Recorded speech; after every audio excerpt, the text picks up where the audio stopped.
Hey, everybody, I want everybody to just gather. Let's all gather into this center section here. And there's only a few of us. And did you ever notice for 10 people, there'll be one in each corner, you know? This one isn't, I'm working now. Okay. Am I working? Yeah, it's kind of gathered together. And this is going to be kind of a relaxed service. Now, second service might be different, depending on how many people show up. But, you know, it's kind of a relaxed atmosphere. And we're just going to kind of have a little bit of just a relaxed environment, you know. And I hope, you know, we have a good attendance for second service, because me and Justin were just talking about this on the way in. Okay, everybody will stay home from church because it's too cold, but tonight everybody will be out. Okay. And here's the litmus test for if, you know, because people say, oh, I don't know if I should go to church or not. Well, here's what you should do. Would you go to work in it? Okay? The same weather, if you'll go to work, then I would go to church, because, you know, there's nothing that will keep me from work. You know what I'm saying? I mean, I'll drive through snow, I'll go on back roads, I'll go through the woods, I'll do whatever I have to do because I'll get there. But it's kind of what we're going to talk about today, a little bit about.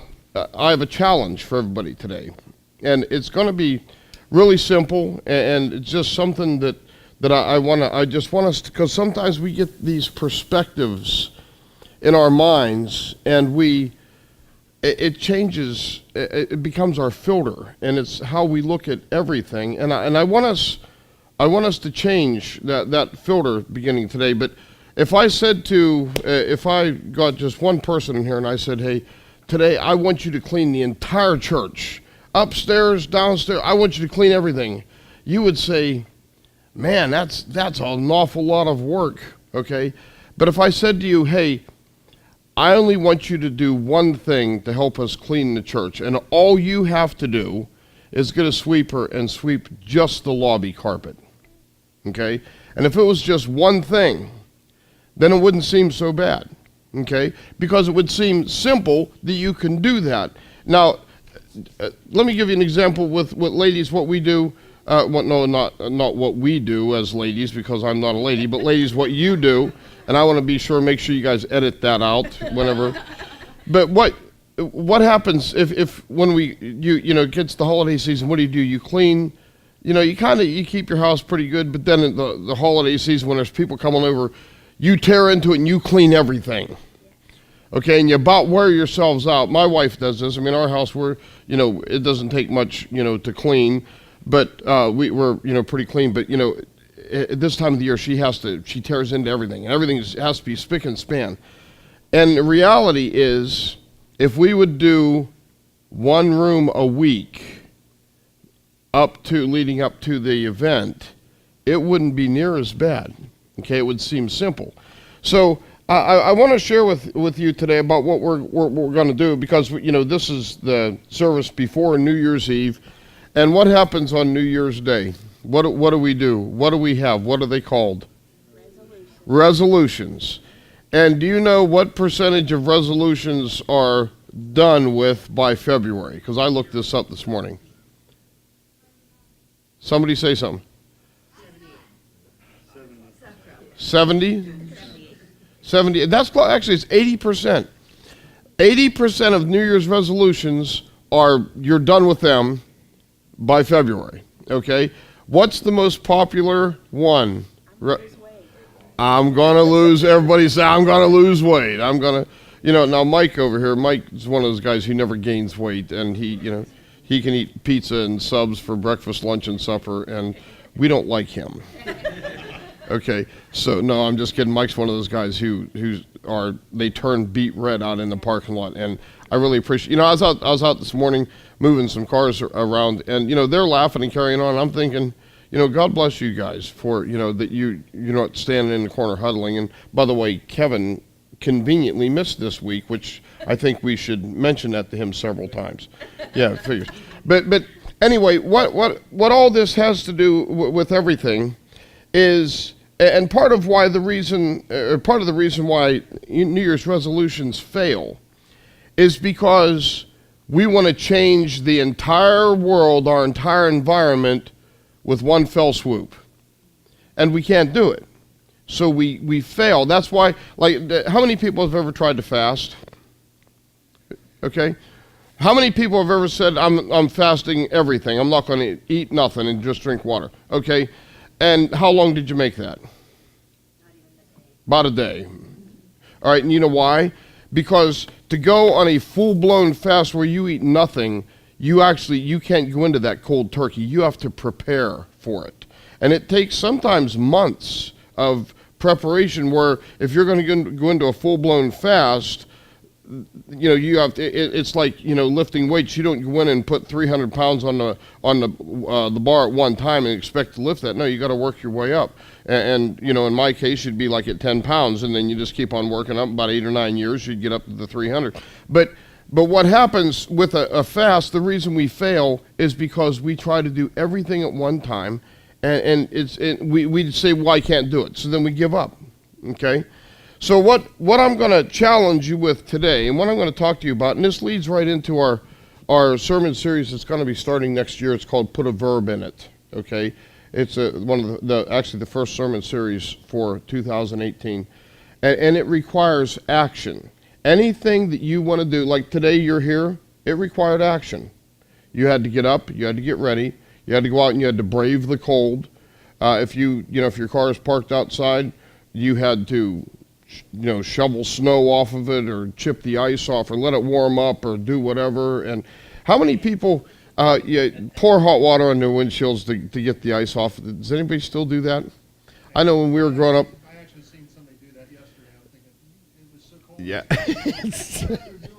We used to do that all the time whenever we were growing up. Of course, we live in Ogletown. That was in July and August. We still do that. No, I'm just kidding.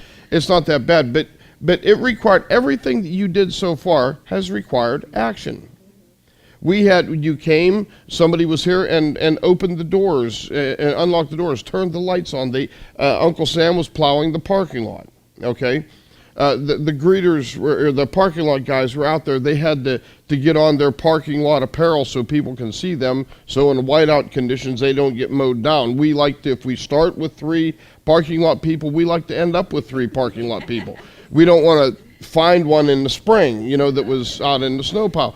So everything requires action. So the one thing that I'm going to ask you to do the beginning of this year, and you can make it part of your New Year's resolution or whatever, but the one thing I'm going to ask you to do is to love more. Okay? Now, you say, well, I don't know, that's pretty hard to do. Yeah, it is. Okay, because here's what's going to happen. Whenever I ask you to love more, the first thing that's going to happen to you is on the way home, somebody's going to cut you off. Okay? Or somebody's going to jump in front of you in line, or somebody's going to, take the last piece of pizza off of the buffet, or whatever, something, and all of a sudden you're going to remember Pastor Brad said, I'm supposed to love more. Well, maybe I'll start tomorrow, okay? But we can do that, and I want to share with you some things, because we're living in a world where there's so much deception and division and just everything that the people hate each other, and there's different factions that don't like this and they don't like that, and did you ever watch the news? It's like all you hear about is how somebody doesn't get along with somebody else, and you wonder. There was a guy that was in the news years ago. His name was Rodney King, and he made a statement that is one of the most popular statements probably ever. He said, "Can't we just all get along?" And the problem with the Christian church is we should be the example always. Okay? And one of you've heard me talking about the sermon series that I'm going to preach somewhere in 2018 about gray is not black and white. Okay? And what it's talking about is how the worldly practices have entered the culture of the church, and all of a sudden everything's okay. There's sin. That's not God loves me. It's not that much of a sin. No, God still His word has not changed. And so I heard some people say there's this belief system going around that's some new cult or whatever that that God in the end, he couldn't stand to see all the people going to hell, so he's just going to let everybody into heaven. Well, I'm sorry, that's not what the word says. And if that was the case, then God would be a liar, okay? So I want to share with you today about a passage out of Revelation, and it talks about the church that basically lost its first love, okay? Now I want to share with you a little bit about your first love and the commitment that was required, because true commitment, now again, let me use the parking lot, guys. That's true commitment. Now, if they'd have said, you know what, Pastor Brad, I'll work in a parking lot as long as it's 75 and sunny, and you have some, cold drinks there for me if I get a little bit too warm, But that's not the case. They're there. I don't care if it's raining. I don't care if the sun's shining, or if it's snowing, if it's cold. I mean, I've seen them out there already where you can't even see them. We should probably get blinking lights for you guys to wear so we can see you. But that is commitment, okay? Commitment is where you are. It doesn't matter, did you ever hear the creed of the mailman? I don't know, but rain, sleet, snows, whatever, they're going to deliver the mail. But see, what it takes is a commitment. And the commitment, it starts and it ends with you. I can preach the best sermon or the worst sermon, but whether or not you want to get out of bed and whether or not you want to become or come and be a part of what's going on here and help in some way, for not helping Pastor Brad, but you're helping the kingdom of God, because whatever we're doing is all for the kingdom. It will take commitment on your part. Okay? How many have ever rode in a carpool with somebody else? And how many did you ever work with and that person, you never knew if they're going to be on time or not? That's irritating, isn't it? Because you don't know, were they kidnapped? Did they sleep in? Or are they just late again? Okay? So God's not interested in a 50-percenter. Okay? And you say, well, doesn't he love me? Yes, he loves you, but you know what? He allows you to pick the percentage of commitment that you will be. So if now I'm not saying, like there's some, underlying, conditions. Sometimes, there's sickness. Sometimes you're just a big sissy, like Kevin is not here today when it's cold, but no, I'm just having some fun because Kevin's not here, and I'm sure Mike's going to repeat all these things to him, but he's in Michigan in a snowbank. Oh, that's right, he is. Oh, we'll let him go then. Yeah, well, he's actually, I forgot, he's actually doing a good thing, so. But anyway, the commitment level is you get up in the morning and no matter what, you're gonna go after whatever it is that you're committed to. So I want to read some scripture to you from Revelation chapter 2. It talks about the church at Ephesus. But I have this complaint against you. Now this is Jesus speaking. I have this complaint against you. You don't love me or each other as you did at first. Look how far you have fallen. Turn back to me and do the works you did at first. If you don't repent, I will come and remove your lampstand from its place among the churches. But this is in your favor. You hate the evil deeds of the Nicolaitans, just as I do. Anyone with ears to hear must listen to the Spirit and understand what he is saying to the churches. To everyone who is victorious, I will give fruit from the tree of life in the paradise of God. Now, the church of Ephesus was the most prominent church in Asia Minor. This wasn't some, hole in the wall, whatever. This is the church that Jesus spoke about in the book of Revelation, to the point where he wanted us to get this. Now, you say you've lost your first love. What are we talking about? What are we, what is our first love? How many remember the first time they went out with their girlfriend at the time who is now their wife? How many remember that? Kathy, you didn't go out with the girlfriend. You went out with me. Yeah. I just wanted to make sure we understood. So when you went out, you were like infatuated, and you were in love with your wife, and I'm still in love with my wife, and I love her very much, and we've been married for 35 years. But what happens to marriages sometimes? They are infatuated, and it kind of wears off, and they just, who's that? Oh, it's my wife. Yeah, you had to think a minute. because we lose that first, whenever, you're first developing a relationship, and when you get married, you go on your honeymoon, you only have eyes for your wife, or your wife only has eyes for you, and that first love, that intensity that you have, okay, is what Jesus is talking about. And let's carry that over to, does anybody remember the first time they accepted Jesus and it really made a difference in their life? Well, you know what? That's the intensity that we cannot lose. He can't just become commonplace. He can't become just, oh yeah, we go to church on Sunday. What for? Well, because I like the music. Well, no, you better not be coming because you like the music. You better be coming because you want to find Jesus, and you want to find him in a greater way. So, and I said to love more. One of the ways that I want you to love more is to love God more than you do right now. And do we, now I want to be careful what I say there. Did we stop loving God? No, we didn't stop loving him, but we just don't pay as much attention to him as we used to. Okay? Is that a fair way to say that? So I want us to, also, I want everybody to understand that this sermon is not to criticize, but sometimes, and if you were here for Johnny and Megan's sermon series about relationships and about marriage, sometimes we need to make course corrections. And sometimes we get in that thought process where I was talking about before. If we allow ourselves to get in a position where Jesus just doesn't mean quite as much as he did before, and you say, well, no, he means as much to me as he did before. But actions always speak louder than words, okay? So if you say you love your kids, but you forget them all the time because where are they at? Well, I don't know. They were, see, where'd we all go today? We went to the mall, and then we went out. I'll bet you they're still at Long John Silver's. Well, no, if you love your children, you're gonna, you're gonna be all about them and take care of them and make sure that they're taken care of and there's no issues and whatever. And as your children grow up, you're going to spend time with them and you learn all about them and you develop this relationship with them. Well, that's what Jesus wants from us.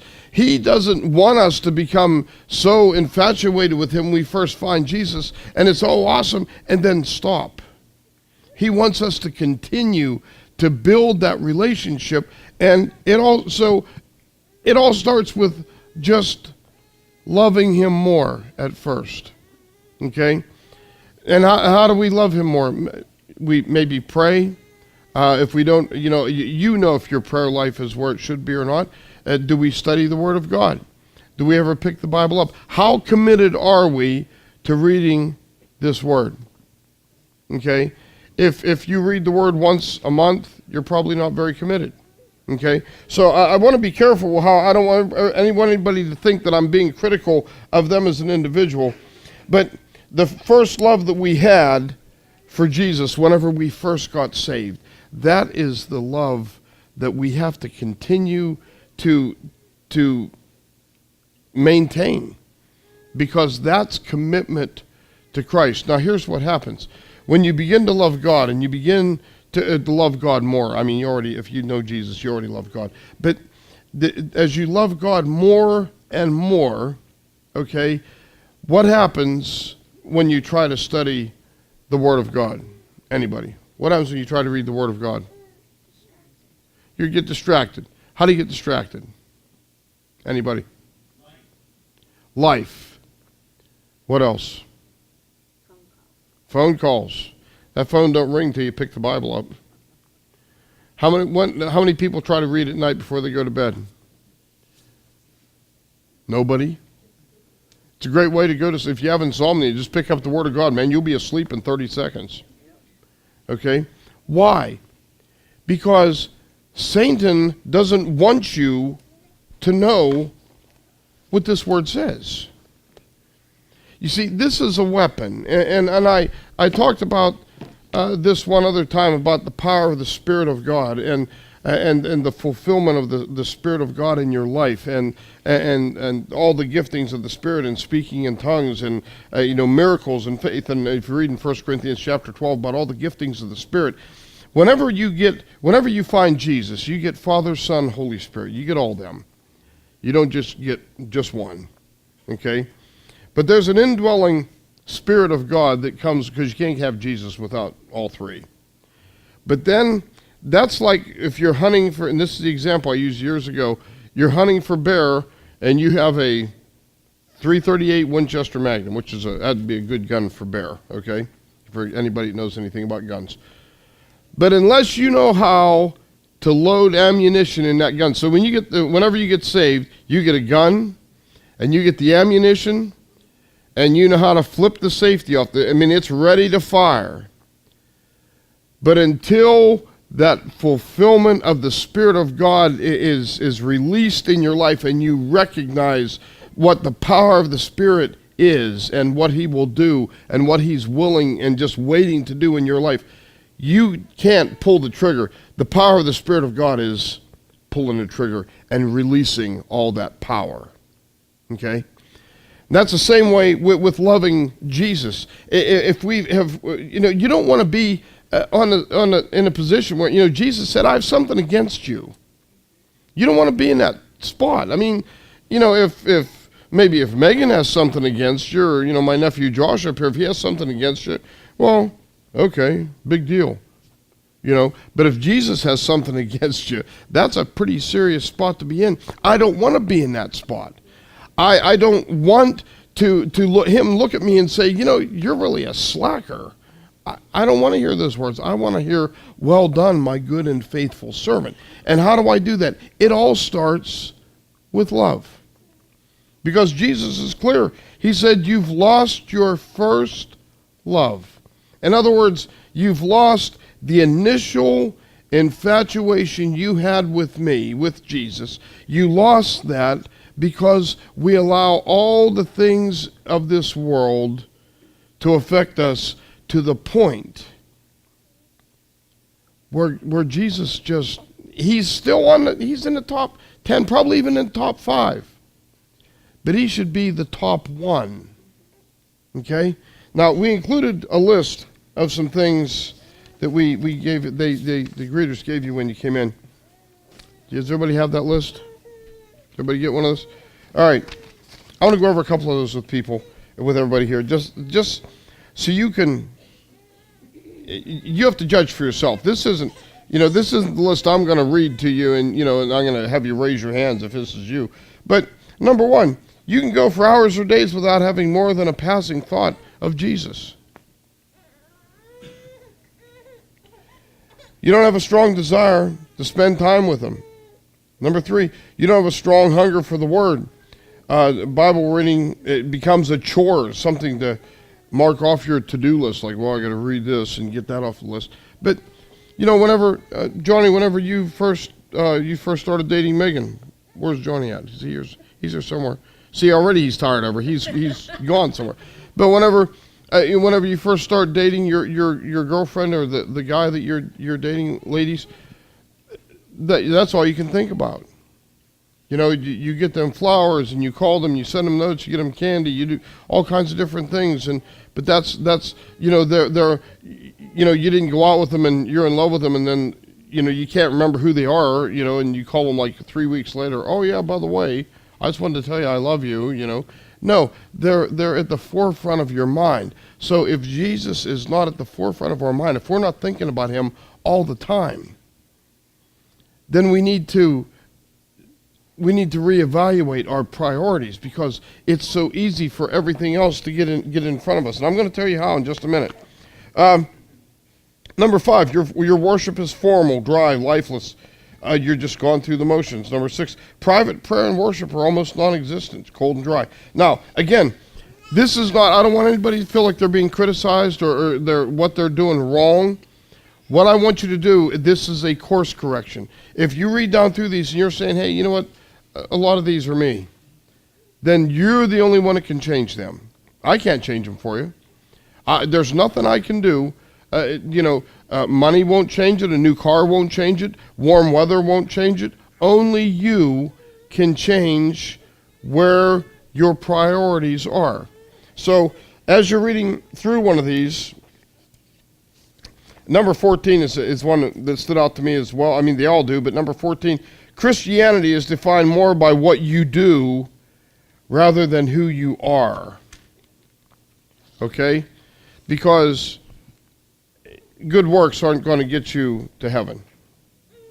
Faith without good works is dead. But the faith and the good works that you're doing has to be driven by a heart attitude of being pleasing to God. You want to find Christ. You want to be pleasing to Him in everything that you're doing. So then, after you read through those, and we get to the end,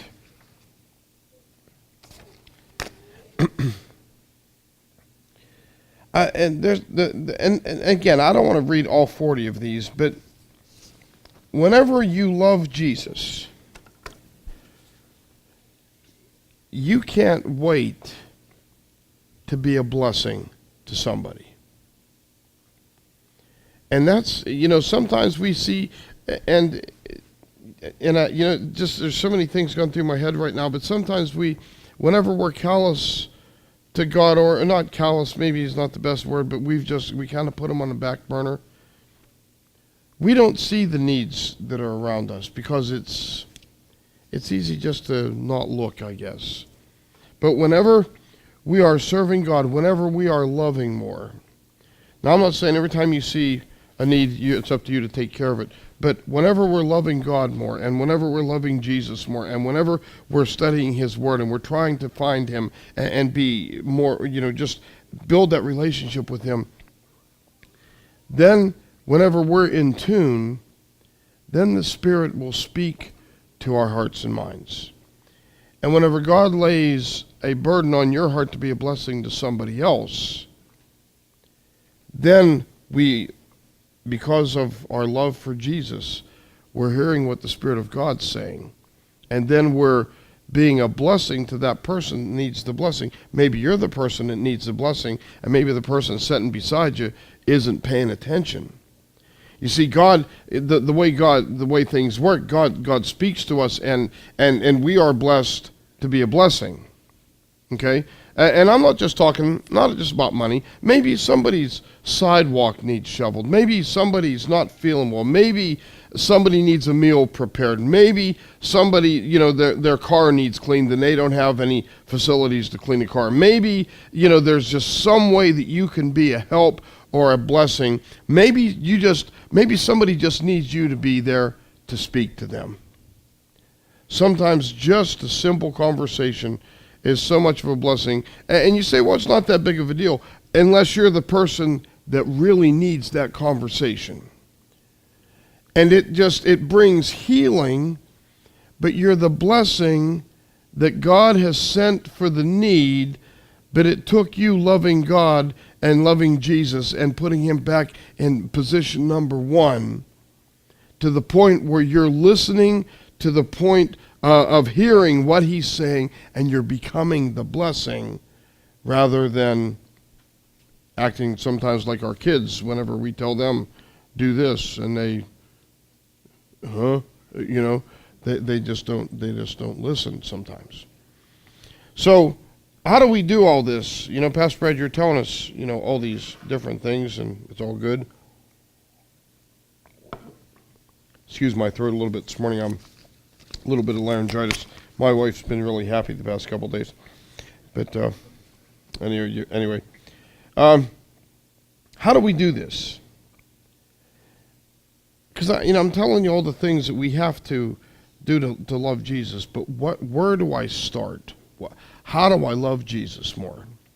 Well, number one is, if there's any sin in your life that you're aware of, you need to repent. You need to turn away from that. Stop doing it. Maybe pornography is an issue. Maybe you have a terrible temper. Maybe you're just mean. Do you ever see somebody that's just mean? Have you ever been mean? I've been mean. And who are you mean to? Usually the ones that love you the most. Isn't that terrible? But it's it's called human nature. It doesn't make it right, and I'm not looking for an excuse. But you'll say the worst things to the people that love you the most. And it's terrible. But so loving more, that's the only challenge. I want you to love more. I want you to love God more first. I want you to be nicer than you are. I don't know if I can do that. Well, yeah, you can. You see, that you have that power of that choice in your hands. You have the power to break bondage of being miserable. Because being miserable, you don't get medication at the store, it makes you miserable. There's medication that makes you grouchy. If I take pain medication, I get crankier than I normally am. I mean, like prescription pain meds, I just can't take them. You get grouchy. I don't even like myself when I take them. So, but we have that power in our hands, within our thought process. Just the very thought in your mind changes the perspective of how you view life. It's called a filter. Okay? Let me give you an example. If you see 3 dogs on your street and all 3 of them bite you, your filter is, dogs hate me. So when you see dog number 4, you don't want bothered with them. Because you've developed a filter in your life. Or you're new in the neighborhood and all 3 of your neighbors were grouchy. This whole neighborhood's terrible. Okay? Or you come to church and the greeters, they come in and tell you, go ahead and sit down. Well, that church certainly isn't friendly. Do you see what happened? That church won. That church. Okay? We develop these filters. So in our minds, here's a filter that we develop. I'll read tomorrow. You know what, God, I'm kind of tired. I don't know if I can pray tonight. I'll catch up tomorrow. And it becomes, we allow the filter of being tired to be what determines our level of commitment. The best morning of the week to sleep in is Sunday. When I wake up, about 2 minutes before my alarm is supposed to go off, and I think, you are of the devil. Because it's like, in the last couple of minutes, you can sleep. It's the last stage before death, sleep. And then the alarm goes off and you got to get up. But the other mornings of the week, whenever you can sleep in, you get up at 7 o'clock. It's like you're wide awake and you're ready to go. So, all these things that are combating us because there's a real devil. And there's a real battle that goes on between the flesh and the spirit. In other words, God's telling you to do one thing, and your spirit's saying, no, I don't want to. God might be saying, hey, I want you to go and feed, some people today, Josh. It's really cold, and I want you to get on Johnstown and find some hungry people and feed them. And Josh's flesh is saying, it's cold, God. It's only about 7. Maybe I'll do it in the spring. That battle goes on all the time, okay? But anything that is unpleasing, step 1, anything that is unpleasing, you have to change it. And God gives you that ability. Now, you can be a Christian, you can know Jesus, and you can still be mean.